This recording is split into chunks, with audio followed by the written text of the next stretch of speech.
4:19. ഫിലിപ്പിയർ 4:19. എന്റെ ദൈവമോ നിങ്ങളുടെ ബുദ്ധിമുട്ടൊക്കെയും മഹത്വത്തോടെ തന്റെ ധനത്തിനൊത്തവണ്ണം ക്രിസ്തുവേശുവിൽ പൂർണ്ണമായും തീർത്തു തരും. ഹല്ലേലൂയ, സ്തോത്രം.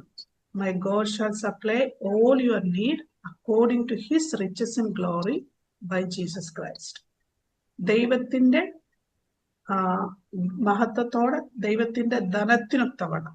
Hallelujah. According to his riches in glory. His riches in glory. ദൈവത്തിന്റെ ധനത്തിനൊത്തവണ്ണം. സ്തോത്രം. കർത്താവ് ഇവിടെ പറഞ്ഞിരിക്കുന്നത് നമ്മളുടെ ബുദ്ധിമുട്ടൊക്കെയും നമ്മുടെ പ്രയാസങ്ങളൊക്കെയും സ്തോത്രം നമുക്ക് ചുറ്റുമുള്ള സാധ്യതകളെ വെച്ചിട്ട്, അല്ലെങ്കിൽ നമ്മുടെ ബാങ്ക് ബാലൻസിനെ വെച്ചിട്ട്, അല്ലെങ്കിൽ നമ്മളായിരിക്കുന്ന രാജ്യത്തിന്റെ ഒരു ഇൻകത്തെ ഒരു ഫിനാൻഷ്യൽ സിസ്റ്റത്തെ വെച്ചിട്ട് നടത്തി തരുമെന്നല്ല പറഞ്ഞിരിക്കുന്നത്. ഹല്ലേലൂയ. അല്ലെങ്കിൽ നമുക്ക് ലഭിക്കേണ്ട റിസോഴ്സിനുള്ളിൽ നിന്നുകൊണ്ട് ചെയ്തു തരാമെന്നല്ല കർത്താവ് പറഞ്ഞിട്ടുള്ളത്. എന്റെ ദൈവമോ നിങ്ങളുടെ ബുദ്ധിമുട്ടൊക്കെയും തന്റെ ധനത്തിനോളം, കർത്താവിന്റെ ആ എൻഡ്ലെസ് ആയിട്ടുള്ള ആ ഗ്ലോറിക്കകത്ത് നിന്നുകൊണ്ട് ദൈവത്തിന്റെ ധനത്തിനൊത്തവണ്ണം നമ്മളുടെ ബുദ്ധിമുട്ടൊക്കെയും തീർത്തു തരാമെന്നാണ് കർത്താവ് നമ്മൾ ഓരോരുത്തരും നോക്കിയിട്ട് കർത്താവ് പറഞ്ഞിട്ടുള്ളത്. പലപ്പോഴും നമ്മൾ ചിന്തിക്കുന്നത്, നമുക്കൊരു പ്രയാസം വരുമ്പോഴേക്കും നമ്മുടെ സാഹചര്യങ്ങളിലോട്ടാണ് നോക്കുക. ഹല്ലേലൂയ, സ്തോത്രം. ഇപ്പൊ നമുക്ക് ജോലി ഉണ്ടെങ്കിൽ നമ്മൾ ആ ജോലിയുമായിട്ട് ചുറ്റിയായിരിക്കും നമ്മുടെ ഒരു സിറ്റുവേഷൻ എന്ന് പറയുന്നത്. നമ്മുടെ സാധ്യതകൾ നമ്മൾ പലപ്പോഴും കണക്കാക്കുന്നത്. അല്ലെങ്കിൽ നമുക്ക് ഏത് റിസോഴ്സാണ് ഉള്ളത് ഒരു ബ്ലെസ്സിങ്ങിന്, അല്ലെങ്കിൽ നമ്മുടെ കാര്യങ്ങളൊക്കെ നടക്കാൻ ദൈവം പ്രൊവൈഡ് ചെയ്തിരിക്കുന്ന ആ ഒരു സോഴ്സിനകത്ത് നിന്നുകൊണ്ടാണ് നമ്മൾ പലപ്പോഴും കാര്യങ്ങളെ നോക്കിക്കാണുന്നത്. എന്നാൽ ഇവിടെ വചനം പറയുന്നു, ദൈവം നമ്മുടെ ജീവിതത്തിൽ ഒരു കാര്യം ചെയ്യാൻ ആഗ്രഹിക്കുന്നത്, നമ്മൾ ആഗ്രഹിക്കുന്ന നമ്മുടെ മാനുഷ്യ ബുദ്ധിയിൽ തെളിഞ്ഞു വരുന്ന റിസോഴ്സിൽ നിന്നുകൊണ്ടല്ല, മറിച്ച് കർത്താവിന് ആ ദൈവത്തിന്റെ എൻഡ്ലെസ് ആയിട്ടുള്ള ആ റിച്ചസിൽ നിന്ന്, ആ ധനത്തിൽ നിന്നുകൊണ്ട് ചെയ്തു തരാനാണ് ദൈവം ആഗ്രഹിക്കുന്നത്. അങ്ങനെ വരുമ്പോൾ ഈ ഭൂമിയിലെ സാധ്യതകളൊന്നും, നമുക്ക് സാധ്യമായിരിക്കുന്ന സാധ്യതകളൊന്നും ദൈവത്തിന് പ്രശ്നമല്ല. ഹല്ലേലൂയ. വിലക്കയറ്റമോ വില ഇടിച്ചോ, അല്ലെങ്കിൽ ഇൻഫ്ലേഷനോ അങ്ങനെയുള്ള കാര്യങ്ങളോ, അല്ലെങ്കിൽ പിന്നെ പെട്രോളിന്റെ വില കൂടുന്നതോ, അല്ലെങ്കിൽ അങ്ങനെ നമ്മുടെ രാജ്യത്തുണ്ടാകുന്ന ലിമിറ്റേഷൻസ് ഒന്നും ദൈവത്തിന് പ്രശ്നമല്ല. കാരണം കൊറോണ വന്ന സമയത്ത് നമ്മളെല്ലാവരും അതൊക്കെ കണ്ടനുഭവിച്ചതാണ്. രാജ്യത്തിന്റെ സിസ്റ്റംസ് എല്ലാം ഇങ്ങോട്ട് മാറിയ, പക്ഷേ സ്വർഗത്തിലെ ആ സിസ്റ്റത്തിന് ഒരു മാറ്റവും വരത്തില്ല. കർത്താവ് അന്നും പ്രൊവൈഡ് ചെയ്യാൻ വിശ്വസ്തന, ഇന്നും പ്രൊവൈഡ് ചെയ്യാൻ വിശ്വസ്തന. നമ്മൾ നോക്കേണ്ടത് ആ പ്രൊവിഷനിലോട്ട് എപ്പോഴും നോക്കേണ്ടത്. നമ്മുടെ ദൃഷ്ടി ആ പ്രൊവിഷനിലാണെങ്കിൽ, ഹല്ലേലൂയ, ഭൂമിയിലെ ലിമിറ്റേഷൻസ് ഒന്നും കർത്താവിന് തടസ്സമല്ല. ആ റിച്ചസിൽ നിന്നുകൊണ്ട്, ആ ധനത്തിൽ നിന്നുകൊണ്ടാണ് കർത്താവ് ഒരുവനെ ബ്ലെസ് ചെയ്യാൻ തുടങ്ങിയിട്ടുണ്ടെങ്കിൽ കർത്താവ് ബ്ലെസ് ചെയ്യുന്നത്. ഹല്ലേലൂയ, സ്തോത്രം. അതിന് നാം ചെയ്യേണ്ട ഒറ്റ കാര്യം, നമ്മൾ ദൈവത്തെ പൂർണ്ണമായിട്ടും അനുസരിക്കുക. ഹല്ലേലൂയ. ദൈവത്തിന്റെ, ഇന്നലെ ഞാൻ ഓർപ്പിച്ചതുപോലെ, പരിശുദ്ധാത്മാവിന്റെ ആ സെൻസിറ്റീവ് ആയിട്ടുള്ള ഇടപെടലുകളെ കേൾക്കുവാൻ തക്കോടെ നമ്മുടെ കാതുകളെ കൂർപ്പിച്ചാൽ, ആ ഡിറക്ഷൻസിനെ അനുസരിച്ച് നമ്മുടെ സ്റ്റെപ്പുകളെ നമ്മൾ മുന്നോട്ട് കൊണ്ടുപോകാൻ തയ്യാറായാൽ, തീർച്ചയായിട്ടും കർത്താവിന്റെ കരുതലുകൾ നമുക്ക് അതാത് സമയങ്ങളിൽ നമ്മുടെ ലൈഫിൽ നമുക്ക് അനുഭവിക്കാനായിട്ട് സാധിക്കും. ബൈബിളിൽ ഒരുപാട് ഉദാഹരണങ്ങൾ കർത്താവ് അതിനുള്ള ബന്ധത്തില് നമുക്ക് കാണിച്ചു. കഴിഞ്ഞ ദിവസങ്ങളിൽ നമ്മൾ ചിന്തിച്ചു, ആ വിധവയായ സ്ത്രീ, ഭർത്താവ് മരിച്ചു പോയ ആ വിധവയായ സ്ത്രീയുടെ അനുഭവം നമ്മൾ കണ്ടതാണ്. സ്തോത്രം. ഒരു സൂപ്പർ നാച്ചുറൽ അനുഭവത്തിന് വേണ്ടി ഒരുപക്ഷെ അവള് കാത്തിരുന്നോ എന്ന് എനിക്ക് അറിഞ്ഞുകൂടാ. പക്ഷെ ദൈവം അവളെ ഡയറക്റ്റ് ചെയ്തു. അവളുടെ പാതകളെ കർത്താവ് ചില പ്രത്യേക രീതിയിൽ നയിക്കാനിടയായി തീർന്നു. അവൾ പ്രവാചകനോട് പോയി കാര്യം പറഞ്ഞു. പക്ഷെ പ്രവാചകൻ പറഞ്ഞത് വേറെ രീതിയിലായിരുന്നു. ഇത് ഇപ്പോൾ തന്നെ ഈ കണ്ണടച്ച് തുറക്കുമ്പോഴേക്കും നിന്റെ മുമ്പിൽ നിന്റെ കടം തീർക്കാനുള്ള പൈസ വരുമെന്നല്ല പറഞ്ഞത്. പക്ഷെ ചില നിർദ്ദേശങ്ങൾ കൊടുത്തു. നീ ഇന്ന രീതി കാര്യങ്ങൾ ചെയ്യും, പാത്രങ്ങൾ വാങ്ങി, മുറി അടച്ചിരുന്ന് നീ നിന്റെ 2 മക്കളും ഇരുന്ന് അത് പകരാൻ പറഞ്ഞു. അതിനുശേഷം എണ്ണ നിറഞ്ഞു കഴിഞ്ഞപ്പോൾ, പാത്രം തീർന്നപ്പോൾ പോയി അത് വിറ്റ് നിങ്ങളുടെ കടം വീട്ടി സുഖമായി ജീവിക്കാൻ പറഞ്ഞു. ദൈവത്തിന്റെ ഒരു നിർദ്ദേശം നമ്മൾ ഉദ്ദേശിക്കാത്ത നിലവാരത്തില് ഒരുപക്ഷെ ബന്ധങ്ങളിലൂടെ, അല്ലെങ്കിൽ ചില ഏറ്റവും നമ്മൾ ചിന്തിക്കാത്ത സാധ്യതകളിലൂടെ. മറ്റൊരു ഉദാഹരണം ഏലിയാവിനെ കുറിച്ച് പറയുമ്പോൾ, കിരീത് തോട്ടില് ഹാലേലുയ കാക്കയാ കൊണ്ട് ഏലിയാവിനെ ദൈവം പോറ്റിയത്. സ്തോത്രം. റേവനെ അയച്ചിട്ട് ദൈവം പോറ്റിയത്. അപ്പോൾ എലിയാവ് ഒരിക്കലും പ്രതീക്ഷിച്ച് കാണത്തില്ല തനിക്ക് ആഹാരം കൊണ്ട് വരുന്നത് ഒരു കാക്കയായിരിക്കുമെന്ന്. സ്തോത്രം. ഹല്ലേലൂയ. സ്തോത്രം. ഇസ്രായേൽ മക്കൾക്ക് മരുഭൂമിയിൽ ദൈവം മന്ന വർഷിപ്പിച്ചു. സ്തോത്രം. അതോടൊപ്പം അവർക്ക് ദാഹിച്ചപ്പോൾ ഹല്ലേലൂയ അവർ പാറയടിക്കാൻ പറഞ്ഞു ദൈവം അവിടെ നിന്ന് വെള്ളം വർഷിപ്പിച്ചു കൊടുക്കാൻ ഇടയായി. ഇതൊക്കെയും ദൈവത്തിന്റെ കരുതലുകൾ വ്യത്യസ്തമായ രീതിയിൽ. ആ ദൈവത്തിന്റെ ബാങ്ക് ഓപ്പൺ ചെയ്യുന്നത് നമ്മൾ ആരും ഉദ്ദേശിക്കുന്ന രീതിയിലായിരിക്കത്തില്ല. ഹല്ലേലൂയ. നമ്മുടെ മാനുഷ്യ ബുദ്ധിക്കെല്ലാം അപ്പുറത്തായിരിക്കും. നോക്കിക്കേ, പാറയടിച്ച വെള്ളം വരിക. സ്തോത്രം. ആകാശത്ത് നിന്ന് മന്ന പൊഴിക്കുക എന്ന് പറയുമ്പോൾ ഒരിക്കലും ഒരു മാനുഷ്യ ബുദ്ധിക്കോ അല്ലെങ്കിൽ ശാസ്ത്രത്തിനോ ഒരിക്കലും അംഗീകരിക്കാൻ പറ്റാത്ത കാര്യങ്ങളാണ് കർത്താവിന്റെ ആ ബാങ്കിലൂടെ കർത്താവ് ചെയ്തുകൊണ്ടിരിക്കുന്നത്. ആ പ്രൊവിഷൻ ദൈവം ഓപ്പൺ ചെയ്യുമ്പോൾ നമ്മൾ വിശ്വസിക്കേണ്ട ഒരു കാര്യം ദൈവത്തെ അനുസരിക്കുക. മന്ന വർഷിപ്പിച്ചപ്പോൾ അവർ പോയി പെറുക്കിയെടുക്കണമായിരുന്നു. സ്തോത്രം. ഹല്ലേലൂയ. അല്ലെങ്കിൽ പാറയിൽ നിന്ന് വെള്ളം മോശയോട് പറഞ്ഞ് പാറയടിക്കാൻ പറഞ്ഞപ്പോൾ വെള്ളം വന്നപ്പോൾ അവരത് പോയിട്ട് ഒരു കുടിക്കണമായിരുന്നു. സ്തോത്രം. ചില നാച്ചുറൽ ആയിട്ടുള്ള സ്റ്റെപ്സ് നമ്മുടെ ഭാഗത്തുനിന്നും നമ്മൾ ചെയ്യേണ്ടത് ആവശ്യമുണ്ട്. ഹല്ലേലൂയ. സ്തോത്രം.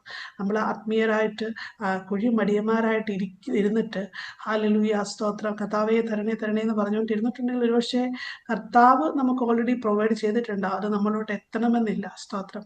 നമ്മളത് കാണണമെങ്കിൽ അതിന് അനുഭവിക്കണമെങ്കിൽ നമ്മൾ ചില സ്റ്റെപ്പുകൾ മുന്നോട്ടെടുക്കുമ്പോഴേ ആ ശബ്ദത്തെ അനുസരിക്കുവാൻ അതിനുവേണ്ടി കാതുകൾ കൂർപ്പിക്കുവാൻ ആ ബന്ധത്തിൽ ആകണമെങ്കിൽ ആ സർക്കിളിനകത്തോട്ട് കയറുമ്പോൾ മാത്രമേ ഇപ്രകാരമുള്ള ഇടപെടലുകൾ നമ്മുടെ ലൈഫിൽ നമുക്ക് അനുഭവിക്കാനായിട്ട് സാധിക്കത്തുള്ളൂ. പറഞ്ഞു വരുന്നത് ഇത്രയേ ഉള്ളൂ. സ്തോത്രം. ദൈവത്തിന്റെ ഇടപെടലുകൾ സ്തോത്രം നമ്മൾ വിചാരിക്കുന്നതിലും അപ്പുറമാ. സ്തോത്രം. നമ്മുടെ ചിന്തകൾക്കും വിചാരങ്ങൾക്കും അപ്പുറമാ. കർത്താവ് എല്ലാവരെയും ഒരുപോലെ സ്നേഹിക്കുന്ന ദൈവം. ഒരാളോട് കുറെ സ്നേഹം, ഒരാളോട് കുറച്ച് സ്നേഹം, അങ്ങനെയൊന്നുമല്ല കർത്താവിന്റെ സ്നേഹം എന്ന് പറയുന്നത്. അല്ലെങ്കിൽ കഴിഞ്ഞ ദിവസങ്ങൾ ഓർപ്പിച്ചതുപോലെ നമ്മൾ ചെയ്യുന്ന വലിയ നീതി പ്രവർത്തികൾ കണ്ടുകൊണ്ടുമല്ല കർത്താവ് സ്നേഹിക്കുന്നത്. ഹല്ലേലൂയ. ദൈവത്തിന്റെ സ്നേഹം എന്ന് പറഞ്ഞാൽ ആ കൃപ നമ്മൾ എത്രത്തോളം അതിനോട് അടുത്ത് ചെല്ലുന്നു, ആ കൃപയെ നമ്മൾ അനുഭവിക്കണം. കർത്താവ് ആ പ്രൊവിഷനും ആ വഴികളും എന്നെ ഒന്ന് പഠിപ്പിച്ചു തരണം. സ്തോത്രം. എന്നെ നമ്മൾ ആഗ്രഹത്തോടെ പ്രാർത്ഥനയോടെ കർത്താവിന്റെ സന്നിധിയിൽ ഏൽപ്പിച്ചു കൊടുക്കുമെങ്കിൽ ഹല്ലേലൂയ സ്തോത്രം ആ വിശ്വസ്തത ഹല്ലേലൂയ ആ കരുതലുകളെ തീർച്ചയായിട്ടും നമുക്ക് അനുഭവിക്കാനായിട്ട് സാധിക്കും. ഹല്ലേലൂയ. ദൈവത്തിന്റെ പ്രൊവിഷൻ എന്ന് പറയുന്നത് ഒരു ഡിവൈൻ പ്രോസസ് ആണ്. അതിന് ചില ഓർഡറുകളുണ്ട്. ദൈവം എപ്പോഴും ചില ഓർഡറുകളിലൂടെയാണ് നമ്മളോട് ഇടപെടുന്നത്, നമുക്ക് വേണ്ടി പ്രവർത്തിക്കുന്നത്. ഞാൻ സൂചിപ്പിച്ച ഉദാഹരണങ്ങളിലൂടെ നിങ്ങൾക്കത് മനസ്സിലായി കാണുമെന്ന് വിശ്വസിക്കുക. അപ്പൊ ആ ഓർഡറുകളെ നമ്മൾ തെറ്റിക്കാൻ ഇടവരാതെ, നമ്മൾ അങ്ങോട്ട് നിർദ്ദേശങ്ങൾ കൊടുക്കാതെ, കർത്താവ് പറയുന്ന ഓർഡറുകളെ സ്വീകരിച്ച് ഹല്ലേലൂയ അതിനനുസരിച്ച് നാം മുന്നേറാൻ തയ്യാറാകുമ്പോൾ തക്ക സമയത്തുള്ള ദൈവപ്രവർത്തികൾ നമ്മുടെ ലൈഫിൽ കർത്താവ് വെളിപ്പെടുത്തുക തന്നെ ചെയ്യും. ഞാൻ പറഞ്ഞല്ലോ സ്തോത്രം. മന്ന വർഷിപ്പിച്ചപ്പോൾ സ്തോത്രം അവരോട് മടിച്ചു നിന്നില്ല, സംശയിച്ച് നിന്നില്ല. അവർ ഓടിപ്പോയിട്ട് അവർക്ക് ആവശ്യമുള്ളത് പെറുക്കാനിടയായി തീർന്നു. സ്തോത്രം. ഹല്ലേലൂയ. അതുപോലെ വെള്ളം കർത്താവ് മോശയോട് പറഞ്ഞപ്പോഴും അവരത് പോയി കോരി കുടിച്ചു. അവരവിടെ ഇരുന്ന് കഴിഞ്ഞിട്ടുണ്ടെങ്കിൽ അവർക്ക് വെള്ളം കുടിക്കാൻ സാധിക്കത്തില്ല. അവർ പോയി കുടിക്കേണ്ടത് ആവശ്യമായിരുന്നു. സ്തോത്രം. എന്ന് പറഞ്ഞതുപോലെയുള്ള ചില ഓർഡറുകൾ, നമ്മൾ എടുക്കേണ്ട ചില സ്റ്റെപ്പുകൾ, നമ്മുടെ ഭാഗത്തുനിന്ന് ചില എഫോർട്ടുകൾ കർത്താവ് പലപ്പോഴും ആഗ്രഹിക്കുന്നുണ്ട്. വിധവയായ സ്ത്രീയോടും കർത്താവ് ചില നിർദ്ദേശങ്ങൾ കൊടുത്തു. ഈ നിർദ്ദേശങ്ങളെ കേൾക്കുമ്പോഴാണ് നമ്മുടെ ലൈഫ് മാറുന്നത്. സ്തോത്രം. ചിലപ്പോൾ എന്ന് പറഞ്ഞാൽ ഡിറക്റ്റായിട്ടും കർത്താവിന് ചെയ്യാൻ കഴിയില്ല എന്നല്ല ഞാൻ പറഞ്ഞു വരുന്നത്. ചില സമയങ്ങളിൽ ദൈവത്തിന്റെ ഇടപെടലുകൾ ഇങ്ങനെയൊക്കെ ആയിരിക്കാം. ചില വ്യക്തികളിലൂടെ ആയിരിക്കാം, ചില സോഴ്സസുകളിലൂടെ ആയിരിക്കാം, നമ്മൾ ആഗ്രഹിക്കാത്ത ചില വഴികളിലൂടെ ആയിരിക്കാം. സ്തോത്രം. അതിനെ മനസ്സിലാക്കണമെങ്കിൽ ഹല്ലേലൂയ സ്തോത്രം പൂർണ്ണമായി കർത്താവ് നമുക്ക് ആശ്രയം ഉണ്ടായിരിക്കണം. ഞാൻ പറഞ്ഞതുപോലെ ദൈവം നമ്മെ ബ്ലസ് ചെയ്യുന്നത് നമ്മുടെ സർക്കാർ നമുക്ക് റേഷൻ തരുന്ന മാതിരിയോ അല്ലെങ്കിൽ അങ്ങനെ ഒരു പ്രത്യേക സിസ്റ്റത്തിൽ നിന്നുകൊണ്ടല്ല കർത്താവ് ബ്ലസ് ചെയ്യുന്നത്. ദൈവത്തിന്റെ എൻഡ്ലെസ് ആയിട്ടുള്ള ആ ധനത്തിൽ നിന്നുകൊണ്ടാണ്. സ്തോത്രം. ആ ധനത്തിന് ഒരിക്കലും ഒരു മാറ്റമോ കോട്ടമോ പറ്റുകയില്ല. സ്തോത്രം. അങ്ങനെ നമ്മെ ബ്ലസ് ചെയ്യുക നമ്മുടെ ദൈവം വിശ്വസിക്കുക. അതുകൊണ്ട് ഈ പകൽക്കാലം ഹല്ലേലൂയ നമ്മൾ ആഴമേറിയ വിശ്വാസത്തോടെ നമ്മൾ എങ്ങോട്ടാണ് നോക്കിയിരിക്കുന്നത്? സ്തോത്രം. നമ്മുടെ റിസോഴ്സ് എവിടെ? നമ്മുടെ ആത്യന്തികമായ റിസോഴ്സ് എവിടെയാ? സ്തോത്രം. ഹല്ലേലൂയ. ഞങ്ങൾ ജോലി പോയ സമയത്ത് ഞങ്ങൾ അത് നന്നായിട്ട് മനസ്സിലാക്കിയത്, നമുക്കിപ്പോൾ ജോലി ഉണ്ടെങ്കിൽ നമ്മുടെ റിസോഴ്സ് വരുന്നതായിരിക്കാം. പക്ഷെ അത് ഒരുപക്ഷെ നമ്മുടെ കയ്യിൽ നിന്ന് പോകുന്നൊരു സാഹചര്യം വന്നാൽ പോലും നമ്മുടെ റിസോഴ്സ് കർത്താവാണെങ്കിൽ നമുക്ക് ഒന്നിനെ കുറിച്ച് ഭാരപ്പെടേണ്ട ആവശ്യമില്ല. നാം എല്ലാവരും ചിന്തിക്കേണ്ടത് ആവശ്യമാണ്. നമുക്ക് കർത്താവ് ഹല്ലേലൂയ ഒരു പക്ഷേ എന്തെങ്കിലുമൊക്കെ റിസോഴ്സ് കർത്താവ് നമുക്ക് തന്നിട്ടുണ്ട്. എന്നാൽ ആത്യന്തികമായിട്ടും നമ്മുടെ റിസോഴ്സ്, നമ്മുടെ എല്ലാവരും റിസോഴ്സ് കർത്താവ് സ്വർഗത്തിലെ അപ്പന്റെ ധനത്തിലാണ് നമ്മൾ നോക്കിക്കൊണ്ടിരിക്കേണ്ടത്.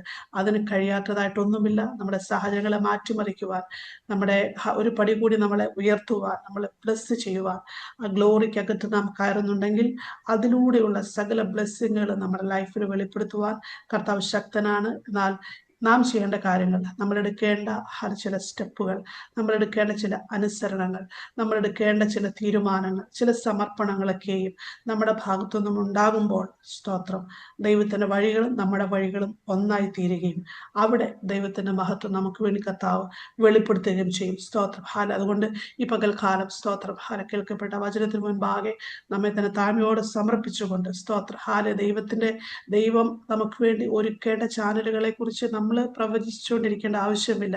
മറിച്ച് അതിനെ കേൾക്കാൻ തക്കവണ്ണമുള്ള ഒരു താഴ്മയുള്ള മനസ്സോടെ നമ്മൾ ഇരിക്കുന്നുവെങ്കിൽ ഹല്ലേലൂയ കർത്താവിൻ്റെ ആ വോയിസിന് വേണ്ടി വളരെ ശ്രദ്ധയോടെ നമ്മൾ ഇരിക്കുന്നുവെങ്കിൽ നാളെക്കുറിച്ചോ അടുത്ത നിമിഷത്തെക്കുറിച്ചോ നമ്മുടെ കുഞ്ഞുങ്ങളെക്കുറിച്ചോ അല്ലെങ്കിൽ സാഹചര്യങ്ങളെക്കുറിച്ചോ നമ്മൾ ഓർത്ത് പാനിക്കാവാതെ കർത്താവാണ് എൻ്റെ ആശ്രയം, അവിടെ നിന്ന് നടത്തും, ആ ബാങ്ക് ഒരിക്കലും എനിക്ക് മുമ്പിൽ പൂട്ടുകയില്ല, ആ റിസോഴ്സ് ഞാൻ അനുഭവിക്കും. ഈ വചനപ്രകാരം എൻ്റെ ദൈവമോ നിങ്ങളുടെ ബുദ്ധിമുട്ടൊക്കെയും മഹത്വത്തോടെ തൻ്റെ ധനത്തിനൊത്തവണ്ണം ക്രിസ്തുവേശുവിൽ പൂർണ്ണമായി തീർത്തു തരും. ഹല്ലേലൂയ. പൂർണ്ണമായി തീർത്തു തരുന്ന കർത്താവിനെ ആശ്രയിക്കാൻ ദൈവമായ കർത്താവ് നമ്മെ ഓരോരുത്തരും സഹായിക്കട്ടെ എന്ന് പറഞ്ഞു